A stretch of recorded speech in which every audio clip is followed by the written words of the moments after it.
একটি প্রেমের কবিতা, মানব মানবীর প্রেম। মন্দারকান্তা সেনের দুটি কবিতা পরপর করছি।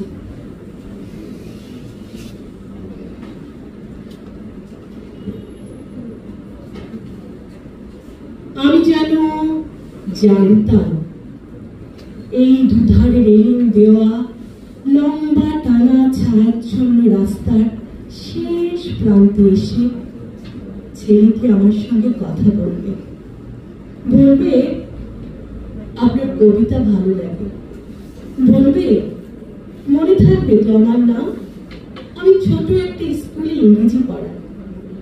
এও বলবে জানেন আমার বন্ধুদের বলেছিলাম আপনার সঙ্গে আমার আলাপ হয়েছে আকাদেমিতে, আজকে ওদের সত্যি কথাটা বলবো। আমি যেন জানতাম এসব।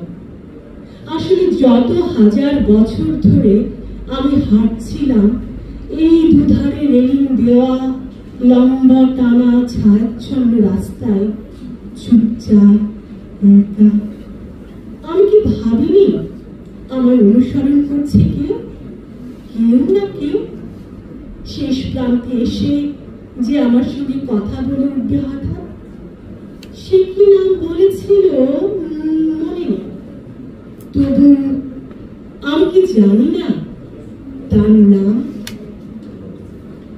ঘুম ভেঙে যেই উঠেছি সত্য, কামিনী গাছের আড়ালে লাজুক নয়নে দ্বিধা ভরা মুখে ঈশ্বর এসে দাঁড়ালেন। ঈশ্বর, তিনি ঈশ্বরী। তাকে কিভাবে চিনেছি জানি না। তখনও সূর্য ওঠেনি, রৌদ্র পড়েনি আমার আঙিনায়। আলো নয়, শুধু আলোর আভাস, ভোরের শরীরে বাচ্চা।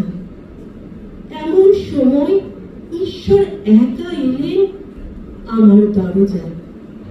এলোমেলো চুল, আলুথালু জামা, বহু বছরের অবসাদ চোখের তলায় বিছিয়ে রয়েছে। সেই চোখ দেখে সহসা মনে হলো তিনি সুন্দর। আমি এত রূপ আগে দেখিনি। মুগ্ধতাটুকু বুঝে ফেলে মুখ নামিয়ে নিলেন তখনই, কেসে উঠলেন অস্বস্তিতে এবং কাশতে কাশতেই দরজার পাশে নিচু সিঁড়ি ঘেঁষে বসে পড়লেন আস্তে।